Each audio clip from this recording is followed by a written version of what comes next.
ਲੋਕਾਂ ਨੇ ਹਾਈਬ੍ਰਿਡ ਦੀ ਜਿਹੜੀ ਮੂੰਜੀ ਲਾਈ ਸੀ ਨਾ ਉਹਨੂੰ ਚੰਗਾ ਐਤਕੀ ਸੋਟਾ ਫਿਰ ਰਿਹਾ ਵਾ। ਤੁਸੀਂ ਦੱਸੋ ਹਾਈਬ੍ਰਿਡ ਜਿਹੜੀ ਮੂੰਜੀ ਆ ਲੋਕਾਂ ਨੇ ਵਾਵਾ ਲੋਕਾਂ ਨੇ ਲਾਈ ਆ ਤੇ ਕੀ ਇਹਦਾ ਬਣਿਆ? ਤਾਂ ਜ਼ਿਮੀਦਾਰ ਰੋਂਦੇ ਪਏ ਆ, ਜ਼ਾਰੋ ਜ਼ਾਰ ਰੋਂਦੇ ਪਏ ਆ। ਕੋਈ ਲੋਕ ਵਿੱਚੇ ਛੱਡ ਕੇ ਨੱਸਦੇ ਪਏ, ਕੋਈ ਕੱਚੀ ਵਢਾਈ ਜਾ ਰਹੇ ਆ।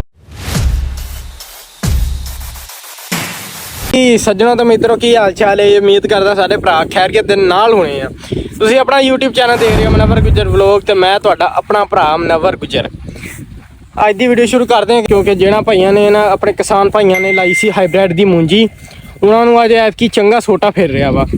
ਇਹ ਪਿਛਲੀ 4 ਵਾਰੀ ਕਿਸਾਨਾਂ ਨੂੰ ਸੋਟਾ ਫਿਰ ਗਿਆ। ਮੱਕੀ ਤੇ ਵੀ ਕਿਸਾਨ ਨੂੰ ਸੋਟਾ ਫਿਰਿਆ, ਮੂੰਜੀ ਤੇ ਵੀ ਫਿਰ ਰਿਹਾ ਵਾ, ਕਣਕ ਤੇ ਵੀ ਫਿਰਿਆ ਵਾ ਤੇ ਆਪਣਾ ਵਾਹਵਾ ਕਿਸਾਨਾਂ ਨੂੰ ਫਿਰ ਰਿਹਾ ਸੋਟਾ। ਹਕੂਮਤ ਨੇ ਨਾ ਚੰਗਾ ਇਹਨਾਂ ਨੂੰ ਰੋਲ ਨੇ ਲਾਇਆ ਕਿਸਾਨਾਂ ਨੂੰ ਤੇ ਲੋਕੀ ਨਾ ਕਿਸਾਨ ਜਿਹੜੇ ਉਵੇਂ ਨਾ ਬਹਿ ਗਏ ਸਾਰੇ।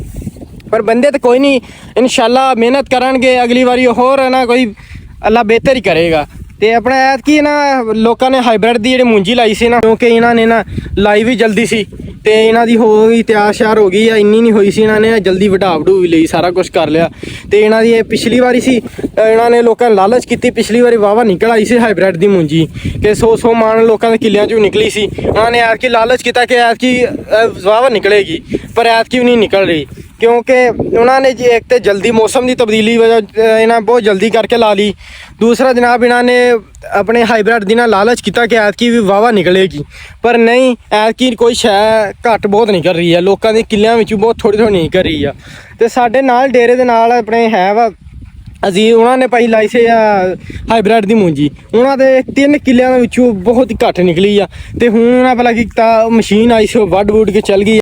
ਇਹ ਬਈ ਇਹਨਾਂ ਦੀ ਖੜੀ ਦੀ ਆ ਮੂੰਜੀ ਤੇ ਬਾਕੀ ਇਹਨੂੰ ਵਢਾਉਣ ਲੱਗੇ ਸੀ, ਪਰ ਇਹਦੇ ਨਾਲ ਉਹਨਾਂ ਨੇ ਮਸ਼ੀਨ ਨਹੀਂ ਫਰਾਈ ਕਿਉਂਕਿ ਇਹ ਥੋੜੀ ਨਾ ਹਜੇ ਕੱਚੀ ਆ। ਤੇ ਇੱਧਰ ਵਾਲੀ 3 ਕਿੱਲੇ ਤੁਹਾਨੂੰ ਇਹ ਸਾਰੇ ਨਾ ਵਢਾ ਵਢੂ ਲੇਦੇ ਆ। ਬਾਕੀ ਇੱਧਰ ਵਾਲੀ ਇਹਨਾਂ ਦੀ ਹਜੇ ਛੋਟੀ ਆ। ਤੇ ਬਾਕੀ ਚੱਲਦੇ ਇੱਕ ਤਜਰਬੇਕਾਰ ਬੰਦੇ ਆ, ਉਹਨਾਂ ਨੇ ਖੇਤੀਬਾੜੀ ਦਾ, ਉਹਨਾਂ ਕੋਲ ਚੱਲਦੇ ਆਪਾਂ। अस्सलाम वालेकुम जी। ਵਾਲੇਕੁਮ ਸਲਾਮ ਜੀ ਚੋਲੀ ਸਾਹਿਬ, ਤੁਸੀਂ ਵਾਹਵਾ ਤਜਰਬੇਕਾਰ ਬੰਦੇ ਹੋ ਤੇ ਤੁਸੀਂ ਦੱਸੋ ਹਾਈਬ੍ਰਿਡ ਜਿਹੜੀ ਮੂੰਜੀ ਆ ਲੋਕਾਂ ਨੇ ਵਾਹਵਾ ਲੋਕਾਂ ਨੇ ਲਾਈ ਆ ਤੇ ਕੀ ਇਹਦਾ ਬਣਿਆ? ਮੂੰਜੀ ਦਾ ਕੁਛ ਵੀ ਨਹੀਂ ਜੀ, ਜੋ ਬਣਦਾ ਪਿਆ ਸਾਰੀ ਦੁਨੀਆ ਦੇ ਸਾਹਮਣੇ। ਅੱਛਾ ਜੀ। ਜੋ ਹਾਲਾਤੋਂ ਵਾਕਿਆ ਤਾਂ ਜ਼ਿਮੀਦਾਰ ਰੋਂਦੇ ਪਏ ਆ, ਜ਼ਾਰੋ ਜ਼ਾਰ ਰੋਂਦੇ ਪਏ ਆ। ਕੋਈ ਲੋਕ ਵਿੱਚੇ ਛੱਡ ਕੇ ਨੱਸਦੇ ਪਏ, ਕੋਈ ਕੱਚੀ ਵਢਾਈ ਜਾ ਰਹੇ ਆ। ਕੁਛ ਗਰਮੀ ਦੇ ਤਾਸਰਾ ਤਾਂ ਗਰਮੀ ਦੀ ਵਜ੍ਹਾ ਤੋਂ ਦਾਣਾ ਨਹੀਂ ਪਿਆ। ਕੁਛ ਬੀਜ ਦੇ ਵਿੱਚ ਬਹੁਤ ਜ਼ਿਆਦਾ 2 ਨੰਬਰੀ ਹੋਈ ਹੈ। ਕੁਛ ਹਕੂਮਤ ਨੇ ਸੱਟ ਬੜੀ ਮਾਰੀ ਆ ਵੀ ਖਰਚੇ ਬਹੁਤ ਜ਼ਿਆਦਾ, ਖਾਦਾਂ ਦਵਾਈਆਂ ਦੇ, ਬਿਜਲੀਆਂ ਦੇ, ਟਿਊਬਲਾਂ ਦੇ ਬਿੱਲ ਬਹੁਤ ਜ਼ਿਆਦਾ। ਰੇਟ ਹੈ ਕੋਈ ਨਹੀਂ, 1700 ਰੁਪਇਆ 1800 ਰੁਪਇਆ ਰੇਟ ਆ। ਲੋਕਾਂ ਦੇ ਪਾਣੀ ਦੇ ਪੈਸੇ ਵੀ ਨਹੀਂ ਪੂਰੇ ਹੋ ਰਹੇ। ਕੁਛ ਲੋਕ ਜਿਹੜੇ ਆ ਅੱਲਾ ਦੇ ਸ਼ਰੀਕ ਬਣਨ ਲੱਗੇ ਸੀਗੇ ਕਿ 1 ਸਾਲ 'ਚ 3 ਫਸਲਾਂ ਲੈਣੀਆਂ। ਜਿਹੜੇ ਮੌਸਮ ਦੇ ਲਿਹਾਜ਼ ਨਾਲ ਅੱਲਾ ਨੇ ਟਾਈਮ ਬਣਾਏ, ਉਹ 2 ਫਸਲਾਂ ਹੋਣੀਆਂ ਚਾਹੀਦੀਆਂ, ਕਣਕ ਤੇ ਮੂੰਜੀ। ਬਾਕੀ ਠੇਕੇਦਾਰ ਜਿਹੜੇ, ਉਹਨਾਂ ਦੇ ਵੀ ਦਿਮਾਗ ਦਰੁਸਤ ਹੋ ਗਏ।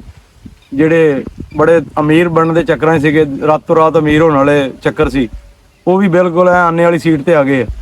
ਅੱਲਾ ਦੇ ਹੁਕਮ ਨਾਲ ਜਿੱਥੇ ਅੱਲਾ ਨੇ ਰੱਖਣਾ ਉੱਥੇ ਹੀ ਰਹਿਣਾ। ਇਹ ਮਾਮਲਾ ਤਾਂ ਜੀ ਹੁਣ ਅਜੇ ਵੀ ਅੱਗੇ ਆਵਾਮ ਨਾ ਸਮਝੇ, ਆਪਣੇ ਉਹਨਾਂ ਦੇ ਨਸੀਬ ਤੇ ਆਪਣੇ ਵਕਤ।